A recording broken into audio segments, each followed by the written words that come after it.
আমাদেরকে টোকাই বলার সুযোগ দিব, আমাদেরকে যোগ্যতাহীন বলার সুযোগ দিব। আমি দিব না আমার জায়গা থেকে। পারছে না, এটা কি আমার জন্য দুঃখজনক না? অবশ্যই। যেভাবে শিক্ষা মন্ত্রণালয়ে ডেকে নিয়ে আমাদের প্রতিনিধিদের সাথে, আমাদের বড় ভাইদের সাথে প্রহসন করা হয়েছে, আমরা কি এর জবাব চাই? আমরা কি দ্বিতীয়বার আর এই প্রহসন করার সুযোগ দিতে চাই? তাহলে কেন আমরা এখনো সকলে এক হচ্ছি না? যাকে জিজ্ঞেস করা হচ্ছে সেই বলছে একই কথা, আমি এখানে ডিপ্লোমা সার্টিফিকেট নিতে এসেছি, আমি এখানে এসেছি ডিপ্লোমা কমপ্লিট করে চাকরি নিতে। আরে ভাই, তোর যদি 6 দফা দাবি বাস্তবায়নই না হয়, তুই কিসের চাকরি পাবি? তোর চাকরি তো ক্রাফট মামারা নিয়ে যাবে। আজকে আমার বিএসসির বড় ভাইরা, আমি তাদেরকে ছোট করে কোনো কথা বলতে চাচ্ছি না, কিন্তু তারা আজকে আমাদেরকে হেয় করতেছে, আমাদেরকে টোকাই বলতেছে, আমাদেরকে বিভিন্ন খারাপ ভাষায় গালিগালাজ করতেছে, আমাদের নামে প্রোপাগান্ডা ছড়াচ্ছে। কেন? কারণ আমরা মাঠ পর্যায়ে ঠিক মতো কাজ করতে পারছি না। অনেকেই মাঠ পর্যায়ে যারা ভলেন্টিয়ার হিসাবে দায়িত্ব পালন করছেন কিংবা আন্দোলনে থাকেন, তাদের অনেকেরই ব্যবহারে কোনো শালীনতা দেখা যায় না। আমরা জনগণের সাথে অনেকেই অনেকভাবে দুর্ব্যবহার করছি, যার কারণে তারা আমাদের এই যৌক্তিক দাবিগুলো তারা জানা সত্ত্বেও আমাদের আন্দোলনকে তারা বলছে জনদুর্ভোগ। আমরা কি আমাদের ব্যবহারটাকে সুষ্ঠু ব্যবহারে পরিণত করতে পারি না?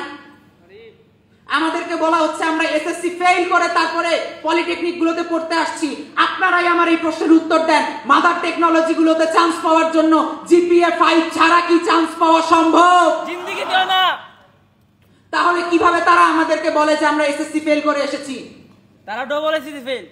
আমরা কি যোগ্যতাহীন? আমরা যোগ্যতাহীন না। মাঠ পর্যায়ে যত কাজ আছে সবকিছু আমাদেরকে করতে হয়। একজন বিএসসি ইঞ্জিনিয়ার বলতে পারবে না ভাই যে বিটুমিনের গরমে উপরে মাথার উপরে যখন সূর্য তাপ দেয় তখন সাব অ্যাসিস্ট্যান্ট ইঞ্জিনিয়ার সিভিল ডিপার্টমেন্টে যারা আছে তাদের কেমন লাগে রাস্তায় দাঁড়ায় থাকতে। Mechanical engineer, sub assistant engineer পদে যারা কর্মরত আছেন তারা বলতে পারবে মেশিনের শব্দে কানের মধ্যে কতটা যন্ত্রণা সহ্য করতে হয়। একজন বিএসসি ইঞ্জিনিয়ার বলতে পারবে না, কারণ তারা এসি কেবিনে বসে শুধুমাত্র কম্পিউটারে টিপে তারা একটা মেশিনের ডায়াগ্রাম তৈরি করতেছে, কিন্তু সেই মেশিনটাকে অ্যাসেম্বল করা, রক্ষণাবেক্ষণ করা, মেশিনটাকে ঠিকমতো পরিচালনা করা, প্রতিটা কাজ একজন সাব অ্যাসিস্ট্যান্ট ইঞ্জিনিয়ার করতেছে। সে জানে তার কেমন লাগে সে জায়গায় কাজ করতে। আমরা কি আমাদের অধিকারগুলোকে ছেড়ে দিব? আমাদেরকে টোকাই বলার সুযোগ দিব? আমাদেরকে যোগ্যতাহীন বলার সুযোগ দিব? আমি দিব না আমার জায়গা থেকে।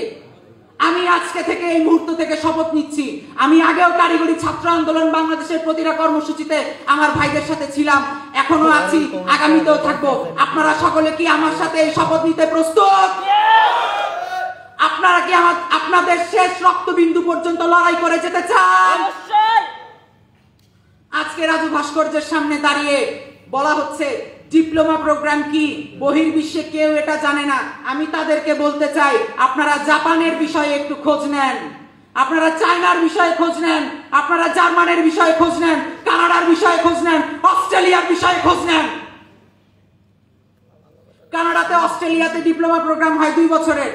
1 বছর প্রোগ্রাম এক্সটেন্ড করলে সেটাকে হায়ার ডিপ্লোমা বলা হয়, আরো 1 বছর এক্সটেন্ড করলে সেটাকে ডিগ্রি সমমান হিসেবে ধরা হয়।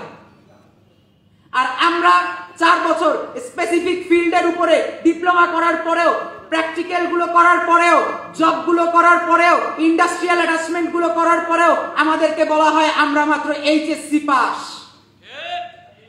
এটা কি কোনোভাবে মেনে নেওয়া যায়? আজকে আমাদের 10ম গ্রেডটা আমাদের অধিকার, কিন্তু তারপরেও আমাদের 10ম গ্রেডে কিছু কুচক্রী মহল তাদের কুনজর দিচ্ছে কিনা? দিচ্ছে। আমরা কি আমাদের 10ম গ্রেড ছেড়ে দিব? না, আমি দিব না। 10ম গ্রেডে আমার বাবাও চাকরি করছে, আমিও ভবিষ্যতে চাকরি করব, আমার পরবর্তী প্রজন্ম যারা আসবে তারাও 10ম গ্রেডেই চাকরি করবে সসম্মানের সাথে। আমরা কি আজকের এই সিয়ার সম্মেলনের পরে আর 1 কদমও পিছু হটবো? না।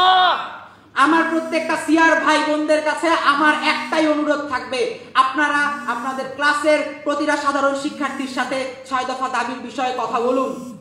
এটা আপনাদের কাছে আমার করজোর অনুরোধ।